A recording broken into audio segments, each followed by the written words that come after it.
Yo mama's so ugly, Scorpion says, stay over there! Yeah, okay, bad joke, but only chance I'm ever going to get to tell it. This is Stone's Scorpion Bowl IPA, folks. I am the Mighty Plantain, and we are going to check this beer out. Now, I got into a little discussion on Twitter a little while back, and I mentioned to somebody that anybody who thinks that Stone only does IPAs is a damn fool, and they don't know how good their other beers are. Well, seems like all I ever review are their IPAs, so one of these days I'm going to break that habit. But they make some awesome IPAs. They make some awesome other beers too. Just so happens that I gravitate towards the IPAs. So as always, we're going to go ahead and read the Stone label, because these are always good. For this ale to have landed in your hands, it has survived a rather exotic journey. It began, as these things do, far, far away in an untamed land where desert isles and seafaring traders' caravans alike evoke dreams of purple sands and mysterious flora, swallowed and hidden by fathom upon fathom of never-ending sea. And so it was there, where the ancient ritual drums could be heard past the tropic sands and deep in the jungle, that we found this recipe sealed with a scorpion's kiss. Midnight poetry whispered on the breeze of this mystical libation, my moon and my sun, my fairest one, a liquid dream of delight to awaken in the night.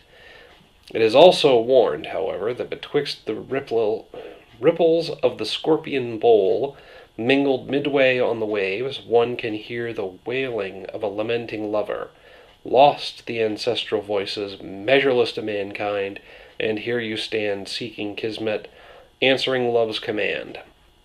You've gotten this far and find yourself wondering if scorpions indeed do kiss. As true as the stars and the moon, yes, yes they do, with bittersweet tropical poetry, they kiss just for you. Well, doesn't tell me a whole lot about the beer itself, but that is rather a lovely group of sentiments.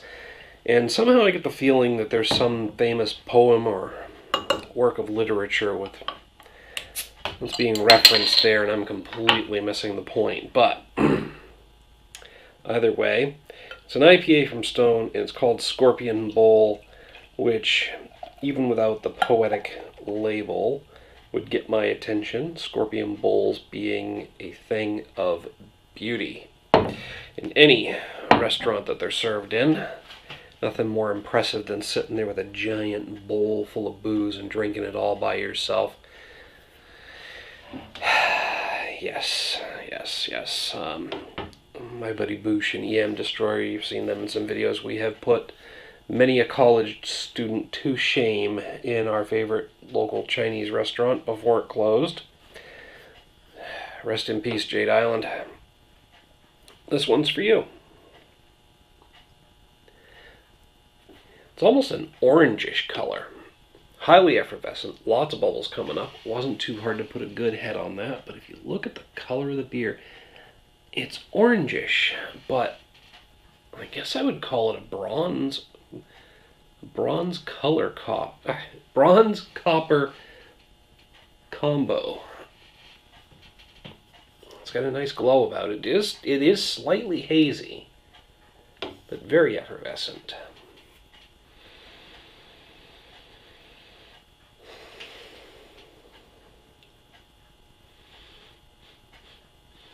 I got hints of citrus, some tropical fruit maybe.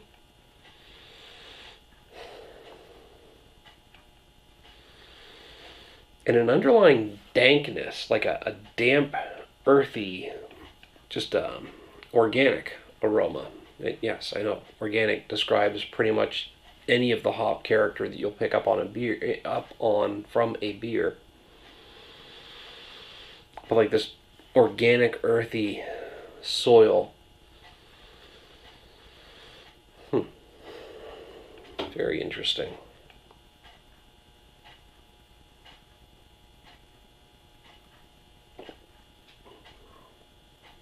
There's a mouthful of dankness right up front. The earthiness is there, that organic earthiness.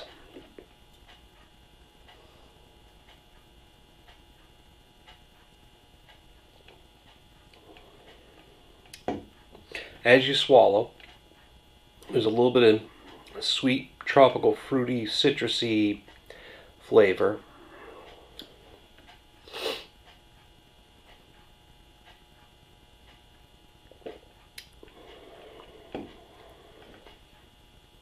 And then in the finish, there's a bit of earthiness again, and then there's almost like a tea leaf flavor, which fades to hints of pine.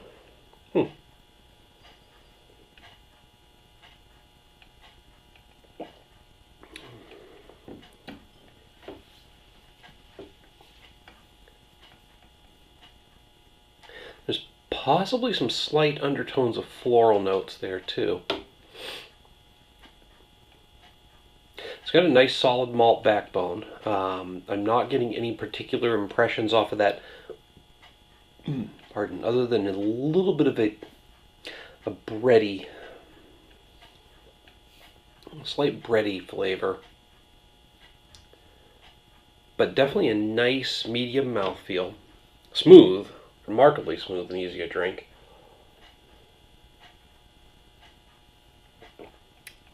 It's a very complex beer. Very interesting. It comes in at 7.5% ABV. Not seeing anything about the IBU levels.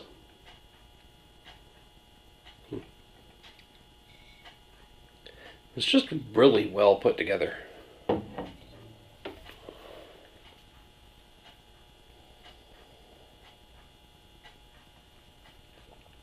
I don't quite want to put this up at a perfect 5 out of 5 because I've been really stingy with those lately. And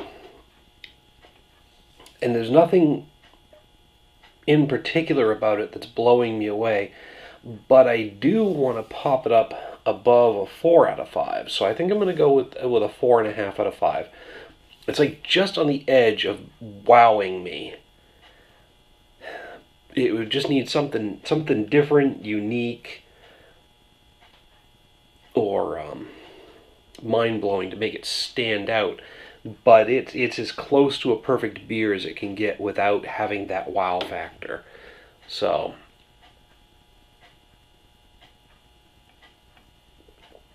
four and a half out of 5 for me. A great beer. I would say a perfect IPA.